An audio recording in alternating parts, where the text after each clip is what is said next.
Hello, this is Jack from teachingeslonline.com, and today I'm going to talk about what to look for in a camera when making videos on YouTube, and specifically making these types of videos where you're going to be in an office at your home and you have your camera on a tripod and you're either sitting at a desk or standing up, because there are a lot of reviews out there for new cameras, and new cameras come out all the time, and some of these things that come out in the camera, some of these features are very impressive, but they're not really necessary.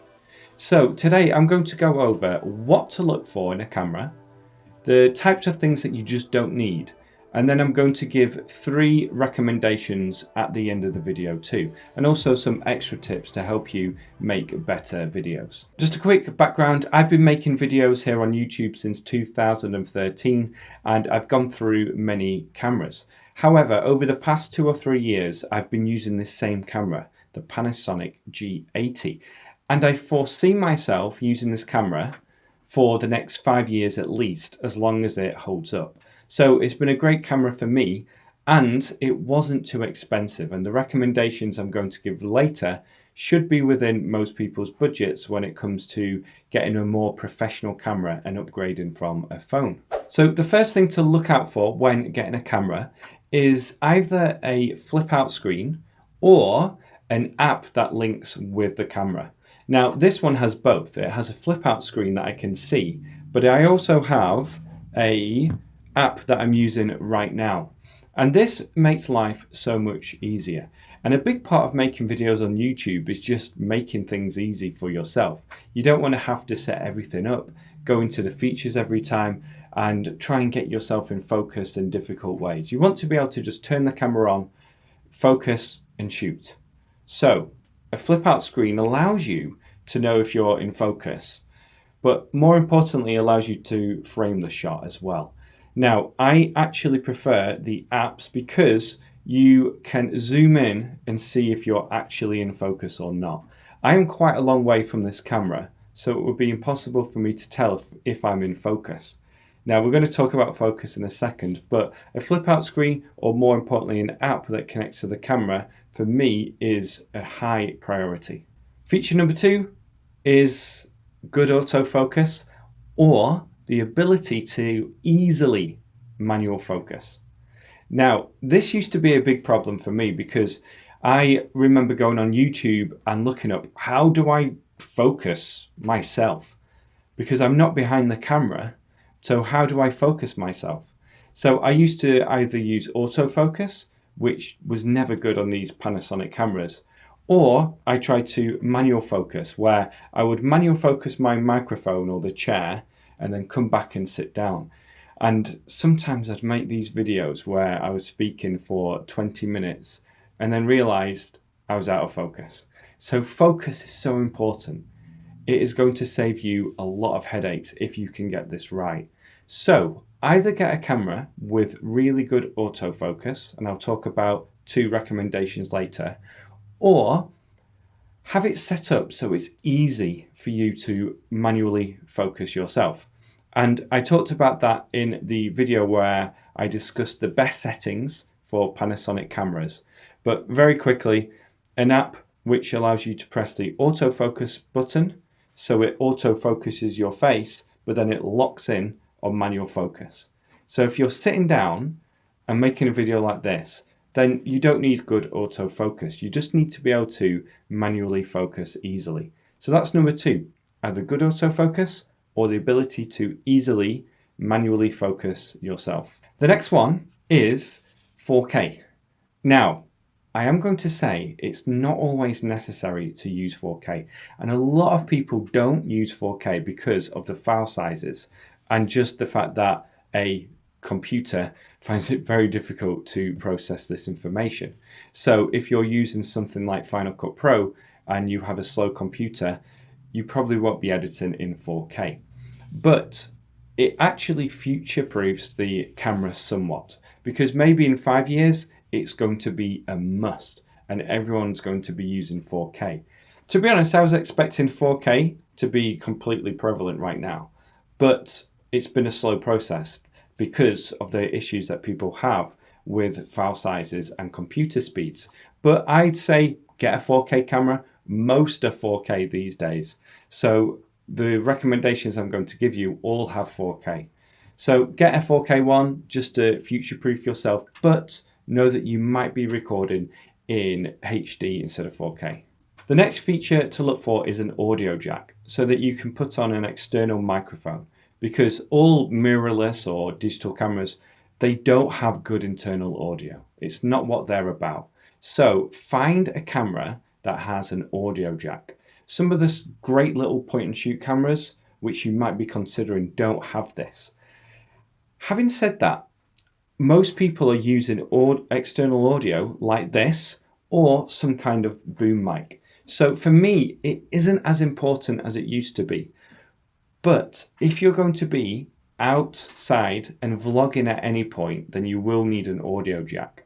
And there's another feature we're going to talk about in a second, which you should consider if you're going to be vlogging too. So if you want to do a mixture of in studio and vlogging, or if you ever think, oh, maybe I'll do one vlog, then definitely get a camera with an audio jack. And again, the recommendations today all have this option.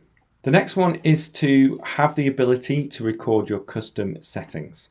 So just like I said before, you want to be able to just turn on your camera and start shooting. You don't want to have to go into your menu and change everything about. So have a camera which allows you to save the custom settings. That's what I do with this camera. So I know that when I turn it on, it's going to be exactly the same. And a tip I'm going to give you later, which is control your lighting, helps with this too. So you don't have to change your shutter speed and your ISO or anything else, because you know the light is always going to be the same. So, well, the tip later is going to be control your lighting, but we'll talk more about that later. For now, find a camera that allows you to save your custom setting. The next one is good battery life or decent battery life. So definitely do a little bit of research here in regards to this, because you don't want to start filming a video and then your camera just shuts down mid-sentence. You want your battery to last a certain amount of time. Now, it might depend on the type of videos you make. I used to stream from this camera for over an hour and the battery was fine. And just as a backup, I have about 4 or 5 different batteries that I can use to put in. So, you know, good battery life is necessary, and just make sure that your videos can record for the length of time that you're going to be recording for. A lot of YouTube videos like this are anywhere between 5 and 20 minutes.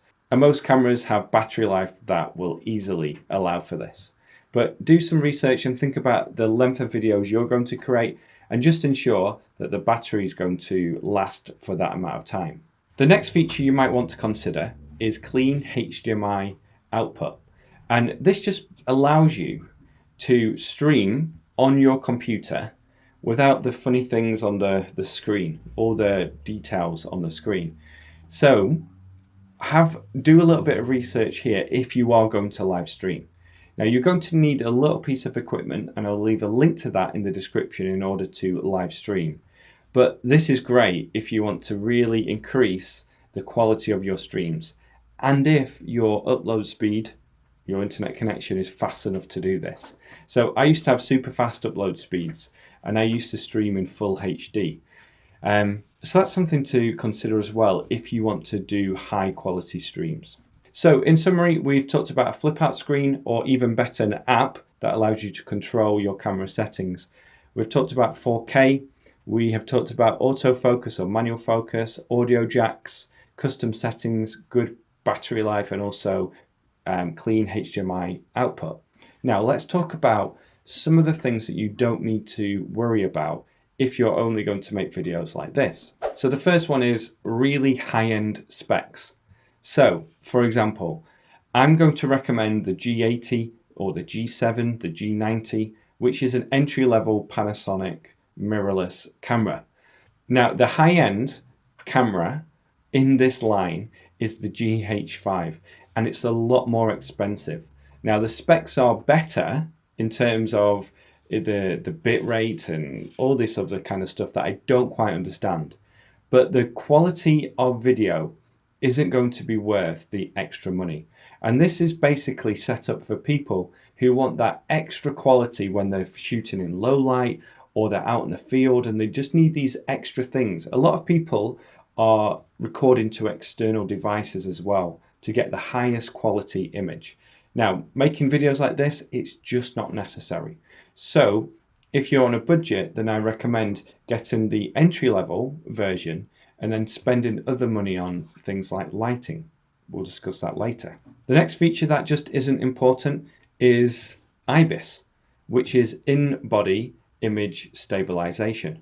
And this means that if you have this feature, then when you're walking with a camera and vlogging, then it's going to have a really good, stable image.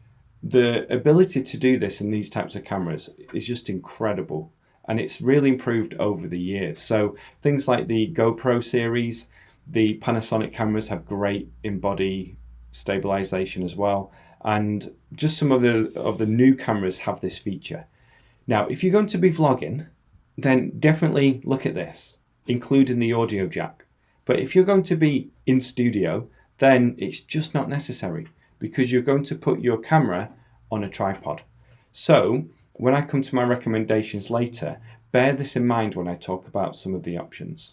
And then the last feature, which is really cool, just isn't necessary either, and it's slow motion.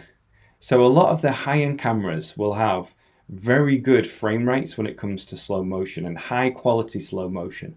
And while you might be thinking, oh, that looks really cool, again, it's just not necessary if you're making these types of videos. But if you're going to be vlogging, then the stabilization, audio jack and slow motion, those types of features will help you. So if you're going to be doing both, then definitely think about those. If you're just going to be in the studio like this, then don't worry about those features. Let's move on now to my 3 recommendations. And the first one is the camera I've been using, and I've always used really, the Panasonic G80 or G85. So there's a newer version out, the Panasonic G90.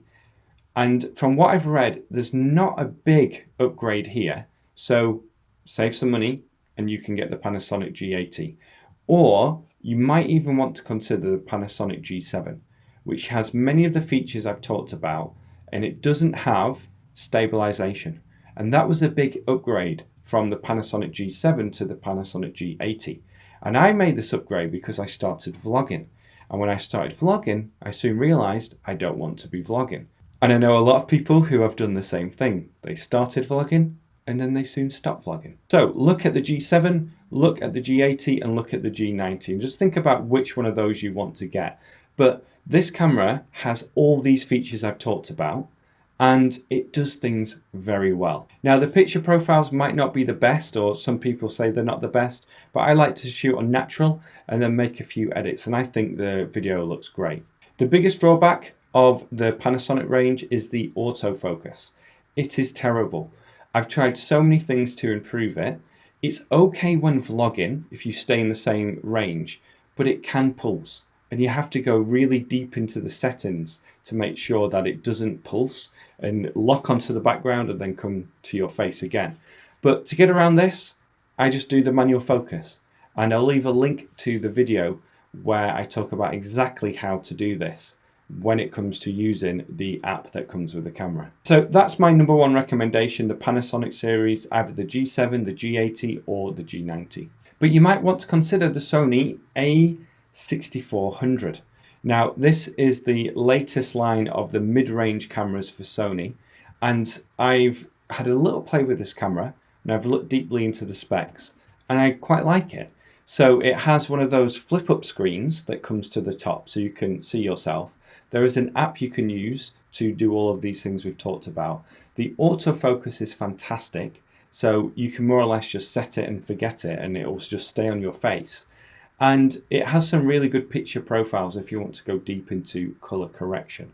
Now, it's important that you also have a look at the other features available and know that there are some limitations, like where you're going to put your external microphone is going to interfere with the screen.